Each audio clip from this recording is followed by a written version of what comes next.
Hey, this is Michael Emery. Thanks for tuning into the Slow Baja. This podcast is powered by Tequila Fortaleza, handmade in small batches, and hands down, my favorite tequila. You know, I've long said it. Ask your doctor if Baja's right for you. Well, you got to check out the Adventures tab at slowbaja.com. The Slow Baja is from February 23rd to March 1st. It's a slow roll from the beautifully rustic Rancho La Bayota to stunning San Ignacio and back up to sunny San Felipe. We're going to have one full week to explore some of my favorite places and meet some of my favorite people. We're going to have 2 nights in San Ignacio, and everybody's going to get to go whale watching. You know, those gray whales in the San Ignacio Lagoon are noted for their curiosity and friendliness, so be prepared for them to get up close and check you out. And I'm proud to say I'm going to be doing a little giving back on this trip. My friend Matthew Schnitzer, the founder of Barbers for Baja, you know the great work they do sending kids to college. Well, he's on board, and we're excited to launch our new project delivering desperately needed baseball gear to teams and coaches up and down the peninsula. And we will make our first gear donations on the Slow Baja. You know, it's not the longest or the largest or the most miles. It's the slowest and the best miles, and hopefully the most smiles. Okay, for more information, check out the Slow Baja at slowbaja.com. Don't be afraid to ask questions. You can always reach me through the contact link at slowbaja.com. And remember, the Slow Baja is open to 4x4 vehicles of any age. Got a 2-wheel drive that you think you can make it? Well, let's talk. Once again, that's the Slow Baja, February 23rd through March 1st, 2024. Help me keep Baja slow on the Slow Baja. You know, I'm a minimalist when it comes to Baja travel, but the one thing I don't leave home without is a good old paper map. My favorite is the beautiful, and I mean beautiful, Baja Road and Recreation Atlas by Benchmark Maps. It's an oversized 72-page book. It's jammed with details. It brings the peninsula's rugged terrain into clear focus. Get yours at benchmarkmaps.com. In fact, get 2. One for your trip planning at home and one for your Baja rig. Hey, big news. Benchmark just released the 2nd edition of the Baja Road and Recreation Atlas. They are always striving to improve these maps, and they've added a bunch of new features, bunch of places of interest, including the Cheneth Legacy Lodge. It wasn't on the first printing of the map. It's there now. It's awesome. You can see it right there in Persaboo. Get your brand new 2nd edition of the Baja Road and Recreation Atlas from benchmarkmaps.com. And while you're at benchmarkmaps.com, you got to check out all their other atlases. I think they're up to 17 now, including British Columbia. They've got folding maps. They've got digital maps. They've got giant wall maps. My favorite, and I've got it up on my wall right here at Slow Baja HQ, is a 30-inch by 46-inch Baja wall map. It's so great to just look at one thing and see the entire peninsula there. I love it. Benchmarkmaps.com, Slow Baja approved.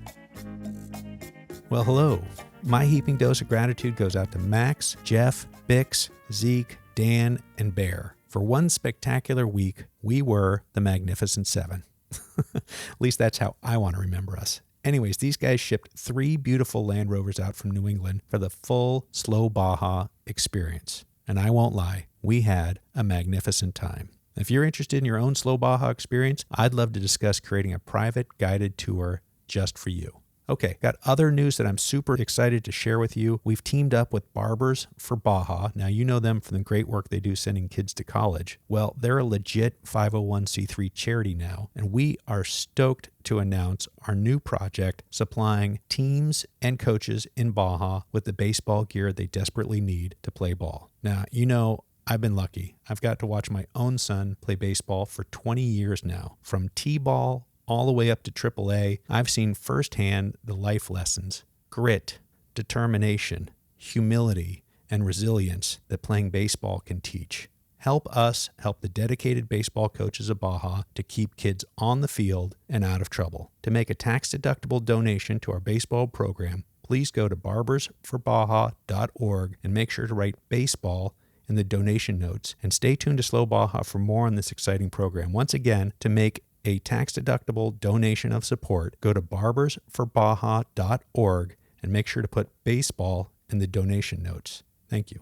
Today's show is with Slow Baja alum David Kier. I think this is David's 3rd trip to the show, and today he joins us to talk about the 50th anniversary of the Transpeninsular Highway. Now, it's hard to believe that prior to the completion of the highway at the end of 1973, to drive the length of Baja was a feat so rare and monumental that those who completed it felt compelled to write a book about the experience. Now, Kier began exploring Baja with his parents in the mid-60s, and in 1966, David's father took the challenge to drive to La Paz in their Jeep Wagoneer. Sitting between his folks, right there on the front seat of the old Jeep, his copy of Gerhard and Gulick's Baja Bible in his lap, young David was given the responsibility for navigating for the entire trip. He diligently watched the slowly turning odometer and took note of every passing kilometer marker. Well, they made it. They got all the way to La Paz, and as was the custom at the time, they put the truck on the ferry to Mazatlan and drove the paved highway back home to San Diego. Needless to say, David was hooked.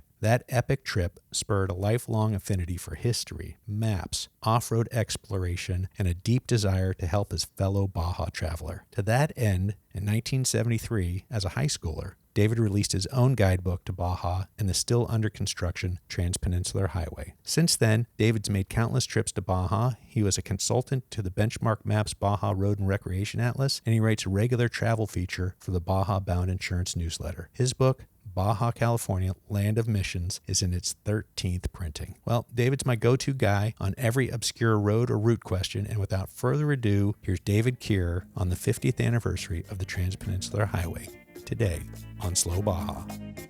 We want to eat the mic, as they say. Eat the mic. Keep talking, David. We're eating the mic here, looking at a bunch of books that date back to the early 1970s, and plus a map that was in one of the book. It came in 3 separate pieces, unfolded on the table here, so we can quickly glance at how the new highway ran through the peninsula of Baja California when it was completed in December, or actually founded, open.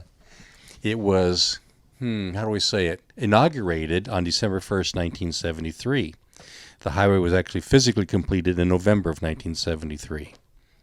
Well, I think I got you dialed in, and that's a pretty good way to start the show. So welcome, David Kier. Use whatever you like out of that. Nice to have you back on Slow Baja, buddy. It's great to be here. It's great to be here at your place, and we're looking at a whole table full of great books. Your own book that you made as a high schooler, the oldest book on the table here is the Lower California Guidebook by Peter Gerhard and Howard Gulick. Gerhard and Gulick, right? Gulick? Yeah. How do you pronounce that? Gulick. Gulick. Yeah. They say, I don't know if it's Norwegian or not, but G&G for short. G&G. Well, and that was the Bible, so to speak. The Baja Bible, many people called it that. Yeah. I was a kid, but boy, I was admired by it. You could read it and see exactly where you were as you drove down the old dirt roads of Baja. And if you looked at your odometer at a fork in a road, and you knew exactly where the next fork in a road was that you wanted to turn onto based on what the guidebook would tell you. Well, I think it was Malcolm Smith who memorized this for his first run in 1967, memorized the book and gave it to J.N. Roberts and told him to memorize it, and he didn't. Did he follow the rising moon that time and ended up on the coast of Baja? Yeah, he ended up going east-west or west-east, and then running out of fuel and what have you. So, yeah. Great story. There we go. Hey, well, the reason I was interested in talking to you today on Slow Baja is 50th anniversary of the completion of this highway is this year. It's amazing how fast the years go by. I'm stunned at looking back at half a century from the time that I was a 15-and-a-half-year-old kid riding with my folks in our station wagon down the peninsula to go to Loretto for a fishing trip. And we had assumed by mid-1973 that the highway would be close to being completed and we could easily drive a few dozen dirt road miles, probably construction road miles. And lo and behold, there was a lot more dirt miles back then, and they did an amazing job at completing that section of the highway so quickly in just a few months in 1973. Yeah, well, tee it up for me. The road was built from south to north and north to south, and they met in the middle. Right. There are 2 road crews, basically, and each section had several companies involved because it was a just a wildly large project for any company or country to build a highway through what we know as the most rugged peninsula on Earth. And they did that final section, which was basically San Quintin on the north and San Ignacio on the south, all in 1973. Pavement was to Santa Rosalia, going north from La Paz, completed at about 1972, but the rest of the distance was probably the roughest part yet to go, and that was all done that finally last year. So we have the crews from the north actually didn't move nearly as fast as the crews from the south. Why that is, I'm not sure, probably political, but basically the highway had originally ended in the 50s and early 60s just north of Colonet, or about 86 miles south of Ensenada. And highway going north from La Paz ran about 100 miles before it became just a rough graded dirt road, washboardy graded dirt road. And all that 800 miles in between those 2 points was quite an adventure, and I was fortunate enough to experience it when we drove it in 1966 in a Jeep Wagoneer. So flash forward to 1973, and the pavement moved south from Colonet. Well, it was south from Colonet to San Quintin by the beginning of 73, and then from San Quintin to a location about 10 kilometers south of Catavina at a place called San Ignacio is where the crews from the north met up with the crews coming north from the south. And there's a monument there. There was a nice brass plaque announcing the meeting of the two crews, kind of like the golden spike on the railroad going across the United States. Unfortunately, that plaque was removed by someone, and so the owner of the cafe there across the street from the monument painted his rendition of what was on that plaque on the monument. Unfortunately, he got the year wrong. He put 1972 at the bottom instead of 1973, but other than that, it pretty much says that this is where the crews met each other.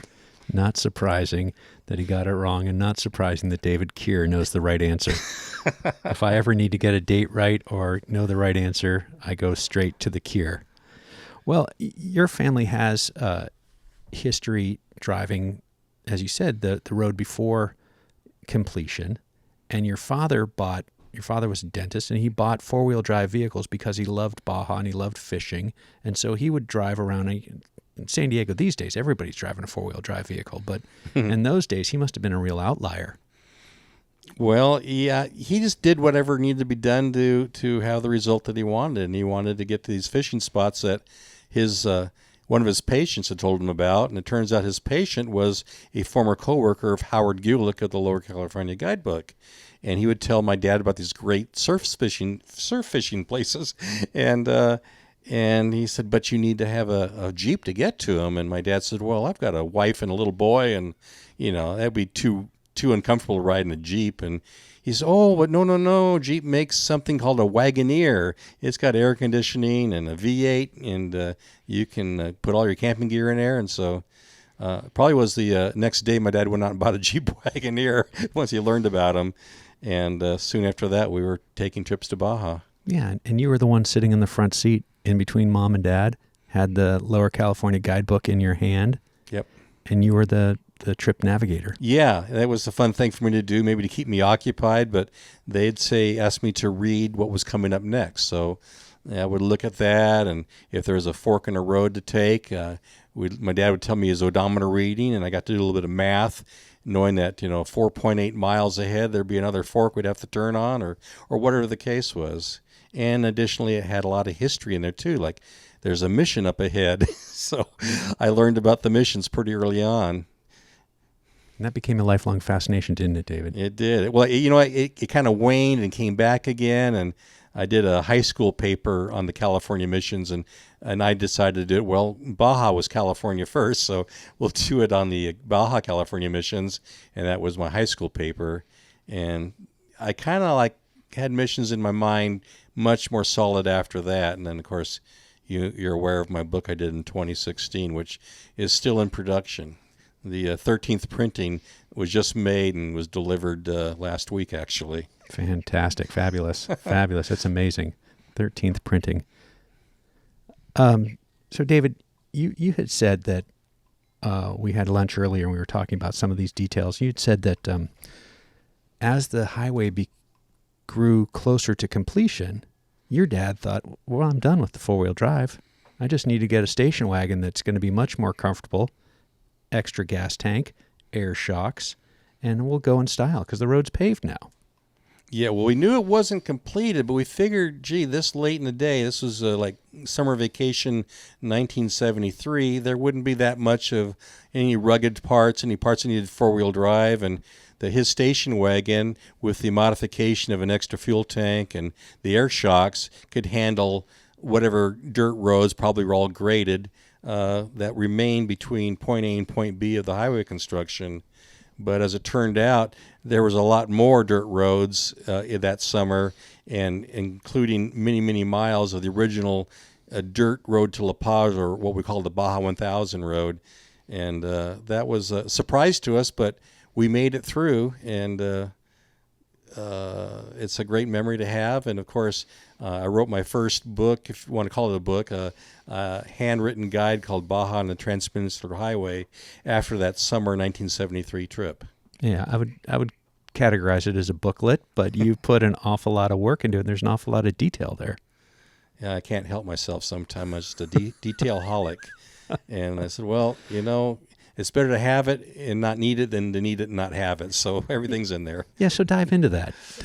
You realized there was a gap in the amount of information that was coming in the amount of information, the accuracy of the information, and the timing of the information, and you decided to fill that gap. No one knew, or no one publicized anyway, where the exact route of the highway, the new highway, would be. And since I'd been on the old road with my folks when I was younger in '66, I was very interested as to the route of the new highway. Would it be on top of the old road? Would it be, alongside of it? Or would it be a completely different route? And so that was my big interest. And, between El Rosario and really Ciudad Constitucion or Ciudad Insurgentes, that whole section is where the really new highway was very different from the old road, and in many areas. Sometimes it was right alongside, and sometimes it was far away. So I was interested in that, so I recorded anything I could look and see that looked like it was from the old road, and from also just reading the Lower California Guidebook over and over again, knowing what rancho was over that hill and thinking I spotted it from the new highway as we drove along. I could see like where we were in relation between old and new, and then recording the mileage at that point. So that's kind of what became my road guide of 1973. Pre-satellite, pre-GPS, pre-internet, pre-computers. Yeah. You were really trying to figure this out and trying to get it absolutely as accurate as possible. Yeah, that's just my thing, accuracy. Yeah, we all make mistakes, but I try to have as few as possible, and then if I see them or identified, I like to make sure they're fixed. So talk about that again in your booklet that you made, the Baja and the Transpeninsular Highway by David Kier. And how old were you when you started on this? I was 15. You were 15, okay. And your 1966 trip, how old were you when you took that one? Was I like around 8? Okay. think. Yeah. So how did your parents deal with you trying to, gather this information and fact check this information? And what does Benchmark say? You're trying field checked for accuracy. You were striving for accuracy. It gave me something to do, and they were probably impressed, I guess, with what I was doing. And they were wonderful parents in that they supported my addiction to Baja California as a kid and then on. And so anytime there's an opportunity to go to Baja, like even after I got my driver's license, my mom would want to come along, and we'd go check out a mission or whatever, go to her beach. So there's a lot of trips still with my folks after I turned 16. But, my first trip was just a school friend and I when I was 16. That was just after the highway was completed. I had wanted, as a kid, to be able to drive the Baja Highway, the Baja Dirt Road, the whole thing before it got paved, before it got ruined, quote unquote, in my thinking. And unfortunately, the highway beat me to it. I turned 16 in September of 73, but my first chance to drive it alone was not until the next April during spring break of 74. And that's when I happened to meet Louisa Porter, who was the publisher of the Baja California Bulletin magazine. And we met each other at Catavina, and that's where our relationship began. And she said that she wanted to have a road guide in a special edition of her magazine and wanted to know if she could use mine that I had produced, the previous year in 73. And I said, well, it's, it doesn't show the new highway complete. It shows it under construction. But my dad heard about this, and he said, well, heck, we need to take a trip down to the tip so you have all the information for the whole new highway, so you can do that for Louisa Porter's magazine. And so in the summer of 74, this is a couple of months after I met her at Catavina in April of 74, my folks did a trip all the way to Cabo. We came back up through Todos Santos, which wasn't paved yet, and then over to LA Bay from the Highway 1, which also wasn't paved yet. Just a mile or so from the highway was paved to make it look like it was all paved. But once you went over that hill, it was all unpaved until many years later. So we did all that, and plus I'd done other trips throughout Baja. Been to Mike Sky Ranch, went down there for this first score Baja off-road race, which was called the Baja Internacional, and what most people call the Baja 500. When Score ran it, it was called the Internacional. And so I had a lot of other dirt roads besides the main road to put into the guidebook. To this new 1970 it was Christmas of 74, New Year's 75 was this Baja California Bulletin version of my guidebook. Where is that? It's right here in front of me, hiding under this map. So that's that one there. And that's my mom with the fish there on the cover with a Dorado. Yeah, special edition featuring out of Juncalito, south of Laredo. And the man there holding the Dorado for her is Ramon Villalejo, I believe his last name was. And his family developed Juncalito as it is still today, and quite a little community down there now. A lot of stories. I'm sorry, I go off on a tangent here. No, they're really great, and to have that firsthand experience of driving the highway in 66, driving the old road in 66. Look what's on the cover of my 1974-75 guidebook. See that? Well, why don't you tell me about what that is there under your thumb? That's Mission. I just kind of realized it myself. That's Mission San Ignacio. Of course. And what's on the cover of my mission book? Mission San Ignacio. What's the proper name for that? It's a rather long one, isn't it? Well, it's Mission, let's see, what we call Nuestro Señor San Ignacio de Caracaman. Yeah. It's a Cochimi word, and I don't speak Cochimi, so. Right, and I don't remember Cochimi very well. Hey, so getting back to the trip that you took, the seminal trip that you took, sitting in between your mom and dad in the Wagoneer, and they were probably maybe just humoring you, trying to keep you quiet in those days when you didn't have satellite radio or CD players or whatever we have, all the modern distractions now of tablets and everything in the car. And so you're reading the Lower California guidebook, and that had first come out in the 40s, correct? It came out in the 50s. 50s. 56 was the first edition. I thought it was 48. So it came out in 56, and then it was rapidly and it had updated. A 58 second edition, and a 62 third edition, and a 67 fourth edition. And then it had a printing in 1970, and that was the last, because now the highway was, after that, the highway was finished. And then Howard Gulick's co-worker, another co-worker, Walt Wheelock, who had the La Siesta Press of several small books about Baja, he took it upon himself, with Howard's blessing, to revise it with the new highways in Baja that had taken place. So in 1975, created the Baja California Guidebook. Gotcha. So that trip that you took with your parents, can you even begin to break down that experience? You're on dirt. Tell me which sections were paved. We'll start there. Okay, you're not talking about the 73 trip now. No. We're talking about the 66 trip. Okay, the 66 trip.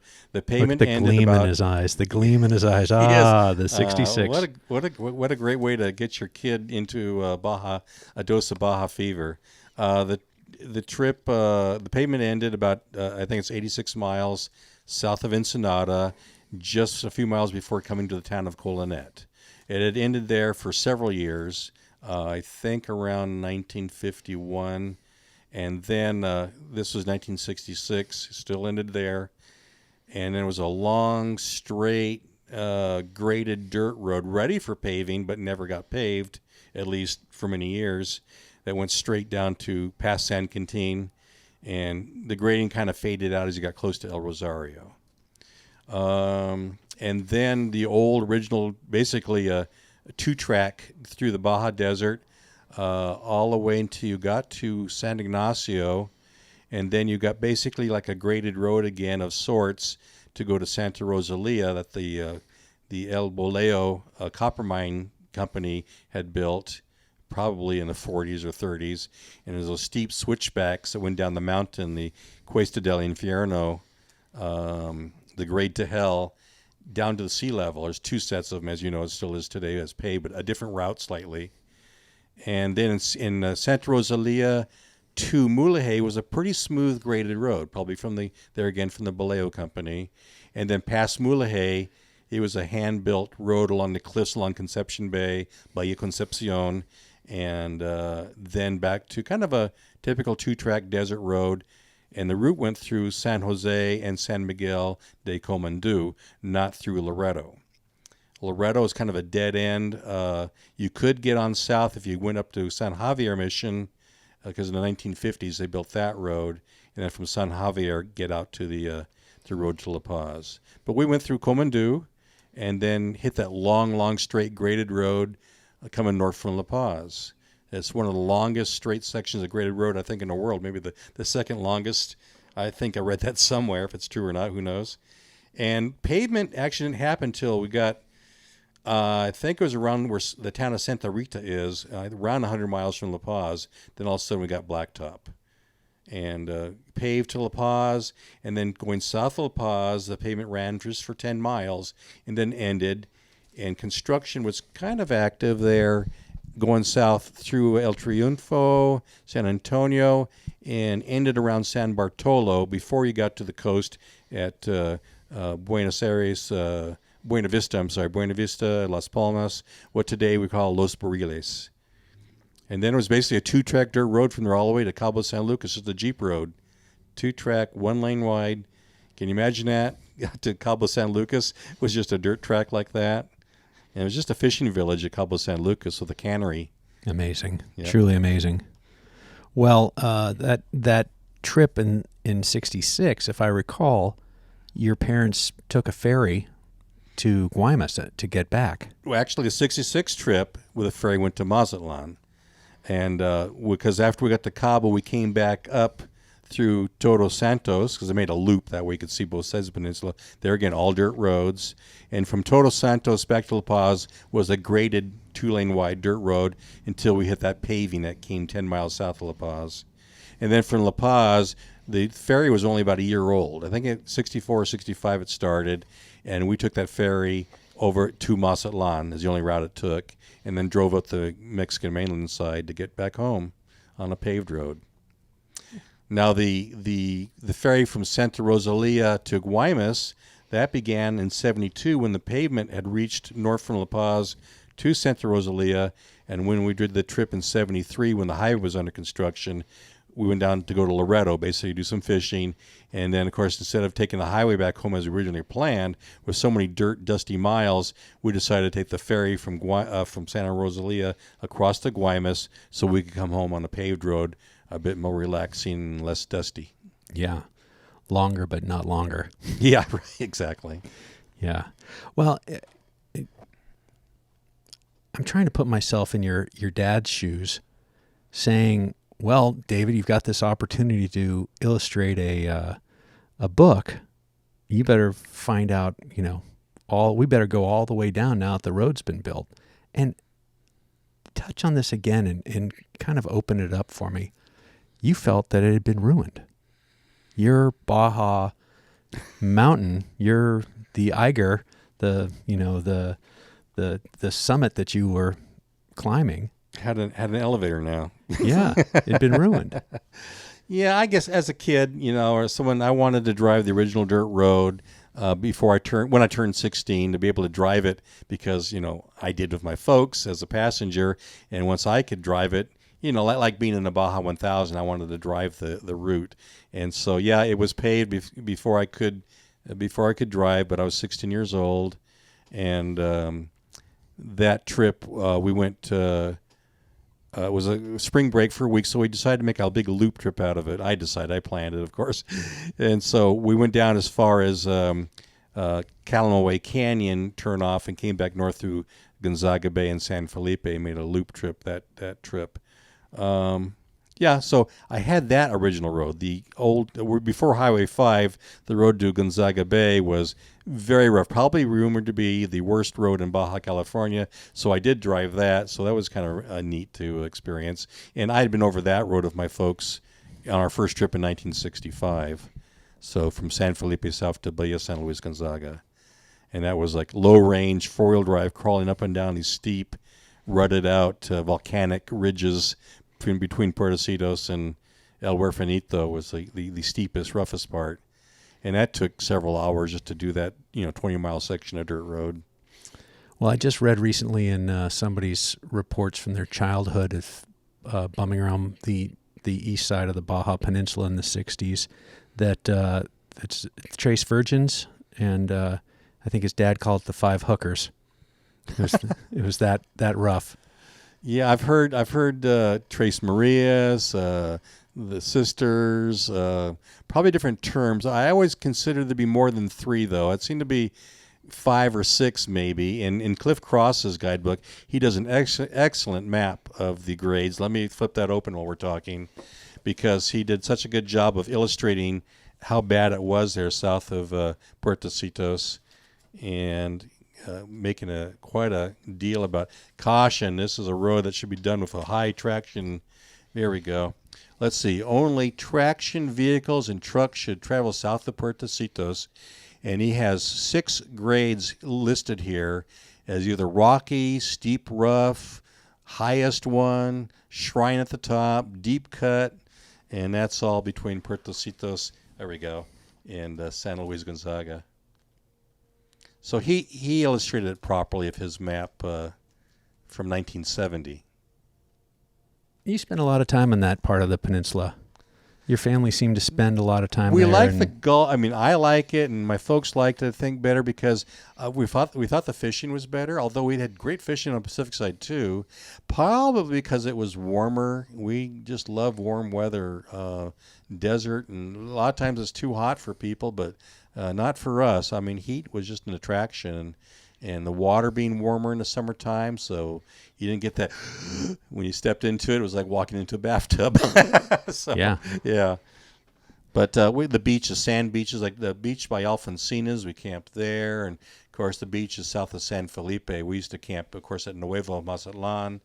Originally it was called Agua de Chale, and the founder of Nuevo Mazatlan, a man named Luis Castellanos Moreno, just embellished anybody that came there. He built cabanas, however it's called, out of ocotillos and cardboard for people to have a shady place to camp on his beach, and then eventually took branches of a salt pine tree in the arroyo near his house, a tamarisk tree, and stuck those in rows and watered them from his well, the well called Agua de Chale, and grew the forest that you can still see to this day that's at Nuevo Mazatlan.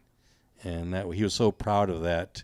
And Luis was there from, early 60s to or late 70s, I'd say. It was the last time I'd seen him there, before the camp had new owners, a fellow by the name of Javier, and his family, I believe, run it since then. And they made it into really still keeping it a campground, which is unusual because most of the campos south of San Felipe are private home developments and not really campgrounds, not really campos. So Luis's Campo Nuevo Mazatlan still lives today as Nuevo Mazatlan with tree camping, big beach, and now they have little casitas that you can stay in there too. I saw on their webpage. And again, your family spent some time there, and then you, in your adult life, You like Shell Island. Yeah, so I used to go to the north edge of Bahia Santa Maria, a shallow bay, which is just north of Nueva Mazatlan. I would park at low tide and walk across the lagoon inlet that's there to this long barrier island beach that stretched forever and ever all the way to Percebu, or they call it Laguna Percebu, which is on the other end. And we'd go along and collect seashells and just admire the pristine beach with no other people on it. It was like, wow, this is great. How can I camp here? And it actually took me, what was it? A couple of years before I discovered a route to get onto the island at low tides. There's salt marshes and brush, and you really couldn't see anything as definite as a road. And you want to be careful where you drive there because the mud can become quicksand and take you away if you don't have the right spot to go to. So finally found a route because I saw someone camping there, and I walked across the lagoon and asked him, how did you get out here? And the secret was out. So that was in 1978, and I've been camping there almost exclusively since then, rather than at Nueva Mazatlan or another campo. But occasionally the high tide is so great that I don't risk driving into the water to get to the island, and so I still camp at Nueva Mazatlan. Yeah. Well, no campground's worth the price of a pickup truck. That's it. We're going to take a quick break right now to catch in a word from Baja Bound, our sponsor, your friend and mine, Baja Bound. We'll be right back with David Kier on Slow Baja. Here at Slow Baja, we can't wait to drive our old Land Cruiser south of the border. And when we go, we'll be going with Baja Bound Insurance. Their website's fast and easy to use. Check them out at bajabound.com. That's bajabound.com, serving Mexico travelers since 1994. Big thanks to my new sponsor, Nomad Wheels. They stepped up and sponsored the Slow Baja Safari class at the Nora Mexican 1000, and I don't know if you've seen the pictures, but Slow Baja is running a set of 501 convoys in utility gray, and they look pretty damn sharp. They were a little shiny, I will admit that. They were a little shiny when I got them installed at Basil's garage just before the Nora Mexican 1000, but after, 3,800 miles of Baja dirt, they look perfect. They really do. Nomadwheels.com. That's right. Check them out. Reflecting a minimalist approach to off-road travel. Nomadwheels.com. Well, we're back with David Kier talking about the 50th anniversary of the completion of the Transpeninsular Highway. And David's referring to a rather large map on his wall, looking wistfully over at the highway. Let's talk about the president, the administration that finally got this monumental task. That's a good story. Yeah, when he was running for president, he drove the old Baja Road, well, the road that was at the time the only Baja Road, and asked the people of Baja California what did they want from his new administration if he got elected, and they all said, build us a road. And so he kept his promise. How about that for a politician? And let's see, 70. So he was in office from 70 to 76 or whenever the range is there. They have 6-year terms in Mexico, and by golly, he got the road completed. I mean, things were going underway, but he really was the big push to get the highway finished finally. And of course, near Guerrero Negro, at the 28th parallel, which is the dividing line between northern and southern Baja California, the north has been a state for many years, and the south was still a federal territory. This giant eagle, 135, 140 feet tall, stylized eagle was built as a monument to the completion of the highway. And there, hundreds of people gathered to hear and see President Echeverria inaugurate the highway. So it was officially opened on December 1st, 1973. And did the predicted hordes of people come when the highway was built? I think they did, because there was a lot of photographic proof of streams of motorhomes and campers and trailers heading down, and it overwhelmed, obviously, the gas stations and the services that weren't quite in place yet. As you may be aware of, the government built what they called paradores every so often along the most desolate part of the peninsula where there was no infrastructure yet.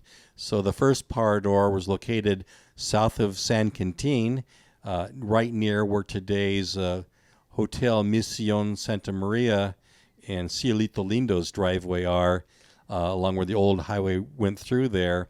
And that was the first parador, and it was a gas station, a rest stop, a cafeteria, and a trailer park nearby, plus the hotel was an El Presidente at the time before it became a La Pinta, then a Desert Inn, and then now it's the Mission Hotels, Mission Santa Maria at this place, because the bay is called Santa Maria Bay. The next parador was at Catavina, which wasn't even there before the highway was built. Catavina was the name of an abandoned rancho near the active ranches of San Luis and Rancho Santa Ynez, which is a very popular place because the Baja 1000 in the old days used it as a checkpoint. And so Catavina was kind of born from the highways construction, and there was the hotel, a trailer park, the rest stop, a cafeteria. And the next parador was at what they called Parador Punta Prieta, and today that is the junction with the highway to Bahia de Los Angeles. And that was the only parador without a hotel, and had the other, though it had the cafeteria, gas station, trailer park. The next parador was at the Eagle Monument, which they called Parador Paralelo 28th parallel, near Guerrero Negro, and there was the hotel, trailer park, gas station. And then the final and last parador was at San Ignacio. I guess they felt the town hadn't grown enough yet to service the horde, so the modern gas station, cafeteria, and then in at the Oasis, the hotel was located across the river. And then there was a couple minor mini paradors, and one was at San Agustin, which is, of course, between El Rosario and Catavina. And I think one was at what they call today Nuevo Rosarito, at least a gas station was there. Neither one are in existence any longer. And was that the El Presidente line that had the hotels? The hotels were all called El Presidente? Yeah, they were all the El Presidente chain hotels. And in, I think, the 1980s or early 90s, they became the La Pinta hotels, so a different hotel chain took it over. And then they became the Desert Inn hotels. And a couple of them are still called Desert Inns, I think. And then in the two in the north, that the San Quintin one and the Catavina one are called hotels Mission Santa Maria and Mission Catavina. And then the other ones, the halfway in at the Eagle Monument, and the one down in the there was an El Presidente in Loreto. It used to be the Playas, I think the Playas Loreto, and I'm not too sure what it is now. It was a La Pinta also. So yeah, the hotels went through different ownerships and name changes. Yeah, but thinking about that, those were built for to service that traffic on the highway in 1974, 1973. Right. Pretty nice hotels. Yeah. They expected, the Americanos had, lots of money, and they'll come down and they'll spend the money. And I think they were overwhelmed, surprised at how many came down with campers and trailers and not using the hotels but needing campgrounds. They did have a lot of campgrounds, but I think that was the bigger popularity was camping.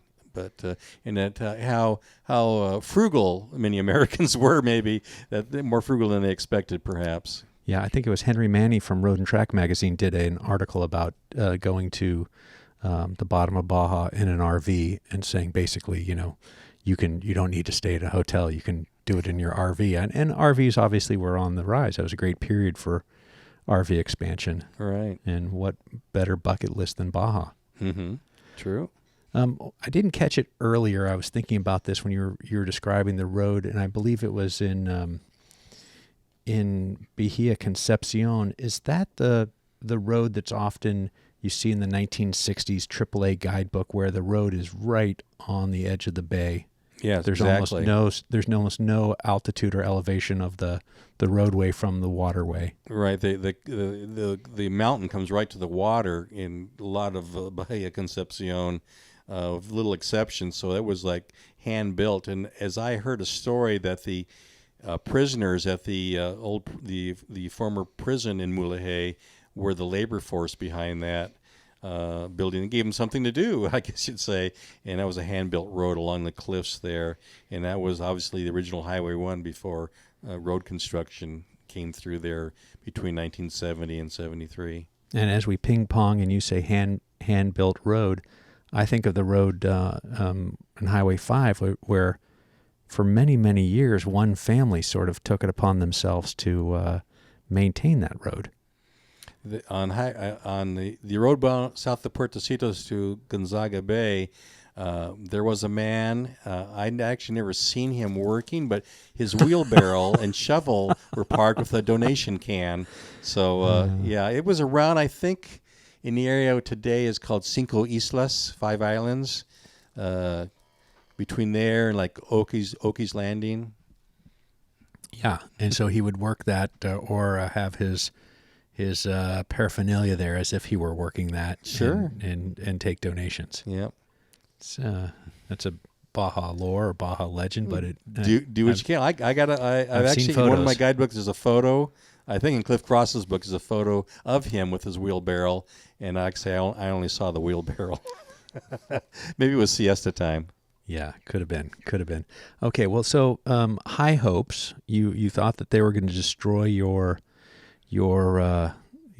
My ability to drive down the Baja on a dirt road. Yeah, and so you had planned for a dirt road bomber as your first car, as I understand, or at least your parents had said, David's probably going to Baja. We should get him a Baja capable first car. Well, can we talk about that a little bit? That seems absolutely nuts in this era of helicoptering and snowplowing, parents trying to keep their children absolutely safe and everything that's a hazard out of their way. But tell me about your first car, David. They totally trusted me in Mexico. They felt that, I knew so much about Mexico, more than them anyway, because of my studying the peninsula and logging the roads and all that. They had no worries at all about my safety or my abilities down there, and they were able to convince the other boys' parents that went with me when I was 16, and the next boy when I was 17, who happened to be a 16-year-old, a year younger than me, on that second trip, the second spring break in 75. No, they totally trusted me. My first vehicle was a Myers-Manx bodied dune buggy, Volkswagen-powered dune buggy with a roof rack on it, and it actually had side curtains that could be added or removed depending on the weather and the amount of dust I wanted to eat. And so all my camping gear could go on top of it, and we intended originally to trailer that down behind the station wagon, so we had an off-road vehicle where the station wagon couldn't go now that my dad didn't have a Jeep or a four-wheel drive wagon any longer.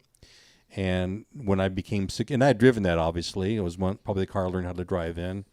And when I was 16, that just became my vehicle to drive to school in and do these Baja trips in with their blessing.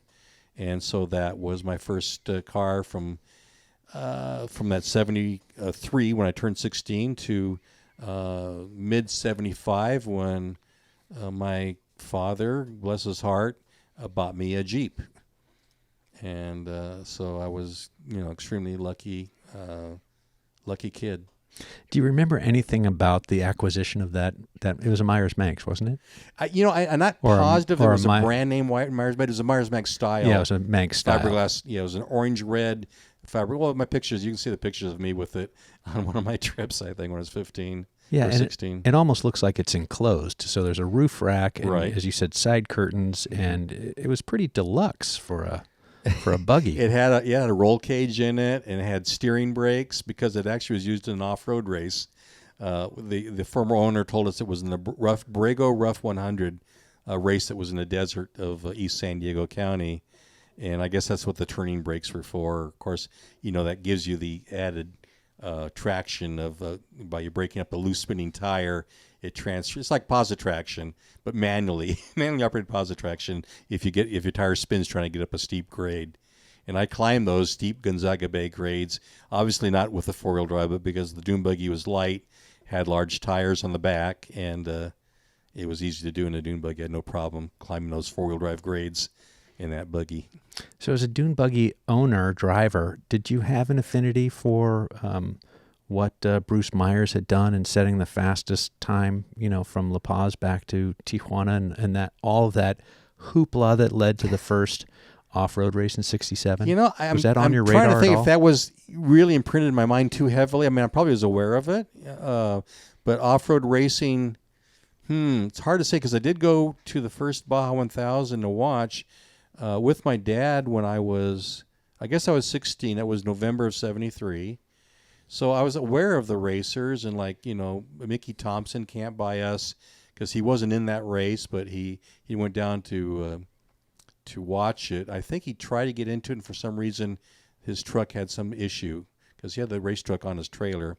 So Mickey Thompson was there. I imagine Danny Thompson was with him there. I asked Danny do you remember that '73 race camping, out past Ojos Negros, and he didn't quite recall it. It was a long time ago.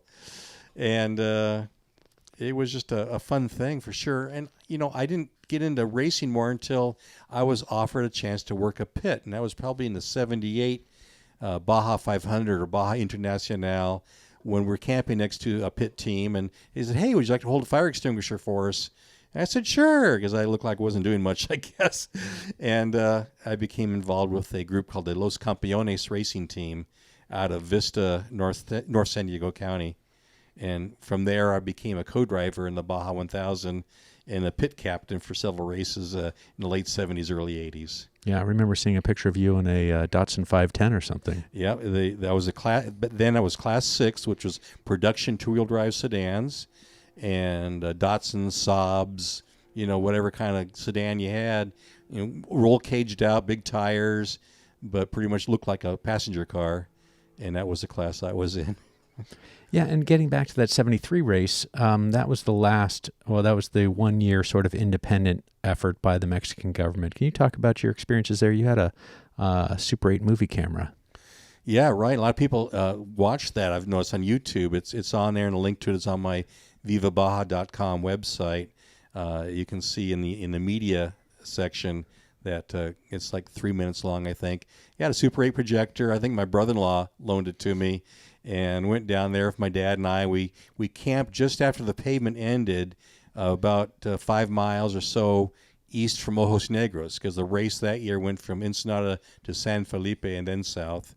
And we parked just after the pavement ended, and there's some big rocks, and you can still see them this day. So there's where it was.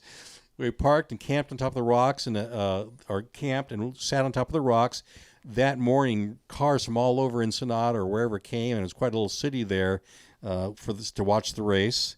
And I did that, videotape that Super 8 movie, added some era-style music to it, so it sounds like you're watching On Any Sunday or something fun from the 60s or 70s. And that was great.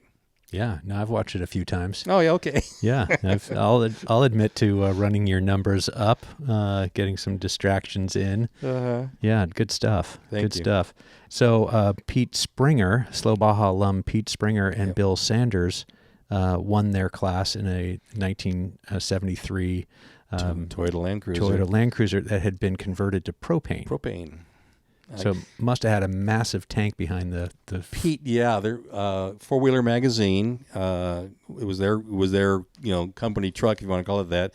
And Bill Sanders was the publisher or editor of Four-Wheeler magazine, and Pete was just a great mechanic all-around guy. And it was so funny because I never met Pete in person, but I over through the internet, through Facebook, I started associating with them and talking with them, and he couldn't believe that I remembered it was a propane-powered Toyota. And I said, "Yeah, you were in that propane-powered Toyota that won the class in '73." And he was kind of like, "What? You knew that?" Yeah. And it turns out that Pete and my brother-in-law went to school together. Amazing. Amazing. Well, you know what? If you haven't listened to that interview with Pete Springer, Pete and Bill were friends. Pete was a mechanic and a welder, and he lived in a camper behind his dad's shop. And I think he said he made $250 an hour in those days, and he wasn't quite worth that. But he had this opportunity because Bill Sanders had the vehicle which they'd converted to propane because of the fuel shortage and the high price of gasoline and the gas guzzling nature of a Toyota Land Cruiser, which gets about 10 miles to the gallon, folks. They converted this thing to propane, and then they said, well, what are we going to do with it now? We've done our articles on, yes, this is popular, this is possible. We've done the series of articles. So Bill was able to acquire the Land Cruiser from Toyota for a grand fee of $1, and Pete somehow received $300 and had 1 month to assemble the class-winning vehicle. So wow. He had all the vendors that he could get free stuff from, and schlepped the truck around to various manufacturers in Southern California to get the free goods, the advertisers of the magazine. And then he did the assembly and did the testing, and he said they just basically went slow enough not to break it and fast enough that they won. Right. No, it's a great story, and I remember well. I was a subscriber to Four Wheeler magazine throughout most of my life, I think, for many, many years. Well, let's get back to the subject at hand. So from that very first trip on the paved highway, where it wasn't quite all paved, how did Baja evolve for you and your family? Again, going back to 50 years ago, 1973, December of 73, the hoopla. Well, when you see the peninsula and you see different places that you camped at or went to or fished at, you kind of find out places you want to go back to again. And I suppose the area south of Loretto was a biggie for my folks, as we've been there a couple times. Mission San Javier, my mother loved seeing. Of course, I dug it too. So I've been there several times back before there was any new road or paved road to it. And Bahia de Los Angeles, Gonzaga Bay. You just go back, but mostly, south of San Felipe. When my dad passed away, the fishing gene didn't quite hook with me as much as it was hooked to him. I enjoyed fishing with him and my mom, and it just didn't really carry it on with me. Me, it was just off-road driving, off-road camping, writing books, writing maps, absorbing and transmitting what I absorbed so others could help others enjoy or discover places that they could explore more. Because no matter how detailed I can give a map or show a map or write about, when you go, it doesn't spoil it, because you go, you see more things, you see different things.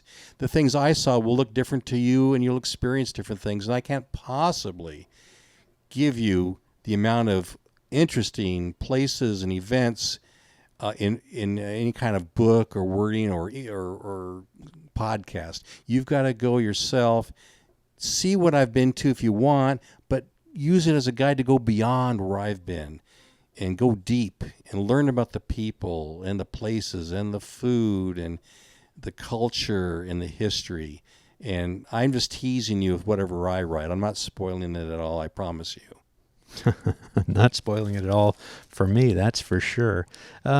Cliff Cross, in his many, many books, his guides, I think the one that I recently dove down the rabbit hole on was the 1974 that has information about the highway. And he said it can be driven in 24 hours. So from top to bottom. And I still think that's kind of an accurate, yeah, it can be. I don't know if I'd recommend driving it, but I always say it can take 3 days if you're driving kind of, all day from top to bottom. What do you say about the distance, and what's your now default, as you've spent well over 50 years driving up and down the peninsula? So let's get into that and we'll wrap things up. You can definitely drive it in 3 days, and probably we can drive it in less than 3 days. My question would be why, and what's the hurry to get to the end of Baja? Why not enjoy what's in between the two, the top and the bottom? Cabo San Lucas is an interesting, beautiful, busy city, and I'm more of a country guy. I like to get away from cities, so that's not my attraction. So I say, hey, don't be in such a hurry to get to the end of Baja, because you might pass everything else that is Baja.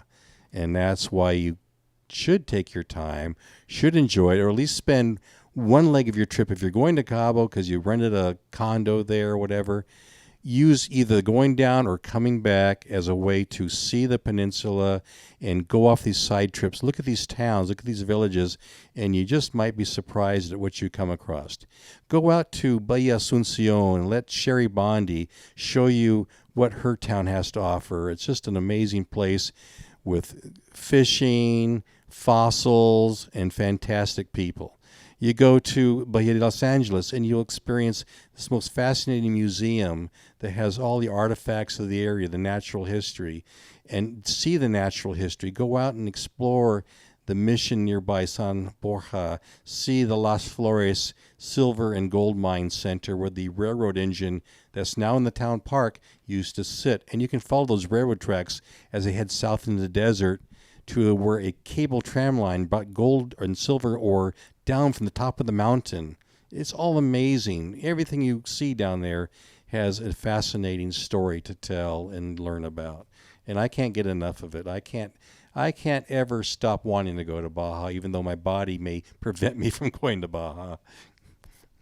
So, David, from your personal affinity for seeing the world in a very linear manner and creating your own maps from the time you were a kid, following the G&G in the Lower California guidebook when you were sitting in between your parents on the front bench seat of the old Wagoneer, to drawing your own handmade maps and your addendum to what was happening so people would have accurate, up-to-date information, and then seeing your own maps being published in a guide. It's all very heady stuff for a youngster. And fast forward to your guidebook that you put together for Baja Bound that's not out yet, and then the stellar work you did for Benchmark on their Baja California Road and Recreation Atlas that just had the second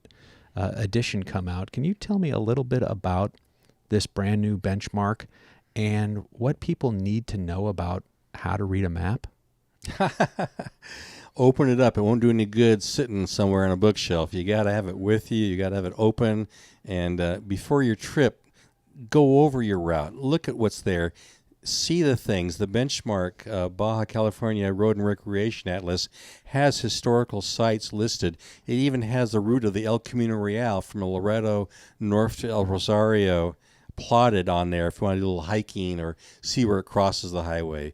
On my website, it actually has a page with the kilometer markers where the El Camino Real crosses or joins with Highway 1 or other roads in Baja. So, yeah, get a bit of history. Obviously, I'm fixated on the missions, the El Camino Real, but also on old mines, too. And much of that is shown in the Baja California Road and Recreation Atlas. So use that. Use it as a plotting tool. And, yes, the second edition just came out. It was an answer to people who saw little changes or little things they wanted to add to it or things that was missing. For instance, the Baja Atlas came out was May of 2021. Well, in April of 2021, Coco moved his corner. And I was able to get that edit into them before the book went to print. And so the new Coco's Corner was on the Baja Benchmark Atlas before anyone else had known it, because that was right like that next month. And some people said, hey, the original Coco's Corner is missing from it. They should show that too. It's a historical site. And of course, that's a great idea. So guess what? The second edition has the original Coco's Corner on there as well as the new Coco's Corner. It really is amazing to me how open Benchmark is to improvement and to change and to add more information in, as long as they can accurately vet it. They're a great group of people that they're very open to input and receptive, and anything that they can help make the book better, they're interested in having done. They were very receptive to all my suggestions, and they took most of them to heart and did it. And I was very jazzed that they mentioned me in the book, and I'm happy to help them anytime in the future. Well, David, I think we're going to leave it right there. Where's the best place for people to find what you're doing, your websites, your social media? Sure. Vivabaja.com is my website. And there are links to my 2 Facebook groups. I've got a Viva Baja Facebook group to discuss that webpage or just to chat about camping and off-roading. And I also have a Baja Missions Facebook group, which is even larger, discusses historical locations in Baja California. So not just the missions, but also the mines, the El Camino Real, petroglyphs and pictographs, fossils, anything historic. Yeah, well, I enjoyed our conversation about your work on the missions in your book. You said 13th printing on that book? Yeah, about that. That's amazing. I just do not a whole lot at a time because I'm self-published. But when my distributor, which is Sunbelt Books down in Chula Vista, says they need more and they feed Amazon my book, I print more for them. But I sell them directly myself, and I'll sign the copies if you buy them from me at vivabaja.com. And otherwise, get them from Sunbelt or get them from any place that you buy your book set. They'll get them for you.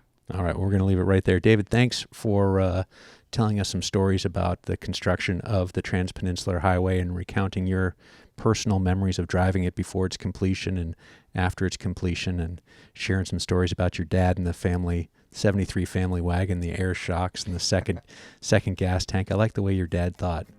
Thank you very much. It's been a great joy talking with you today. All right, we did it, buddy.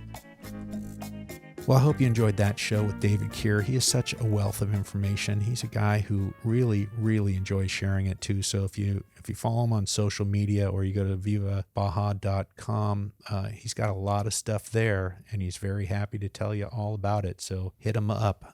David's a good guy. He's my go-to guy, as I said, for all the obscure road stuff, route stuff. Just talked to him about my slow Baja trip for February, and he helped me out with some stuff on the east side of the peninsula.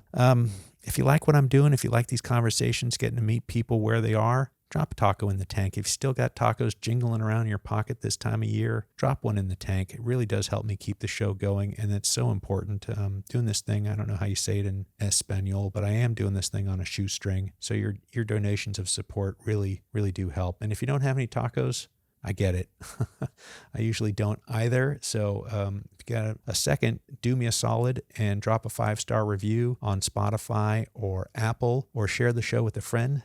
The Spotify year-end wrap told me that 71% of my listeners came this year. Somebody sent them a link to the show. That's amazing to me after 3 years, 130 shows, that somebody sends a link out and somebody else new listens to the show, and Spotify tracks that and then tells me about it at the end of the year. Blows my mind. So, hey, you've got friends who love Baja. They might not even know that I do a show. So share Slow Baja with them. All right. And share some Slow Baja stuff with them. I've got some cool stuff in the shop. That deluxe canvas shopping bag is really great. I just took one to New York with me this past weekend. Super, super handy. Zippered top, zippered security pocket inside. It'll go to the beach. It's pretty big too. Pretty big. Got some hats over there, got some t-shirts, patches, stickers, of course. So share a little Slow Baja joy with one of your Slow Baja friends. And to sum things up, Mary McGee, she had a birthday this week. Off-Road Hall of Famer. That's right. She had a friend, Steve McQueen, who loved the desert and implored Mary to go riding with her out there. Steve said, Baja's life. Anything that happens before or after is just waiting.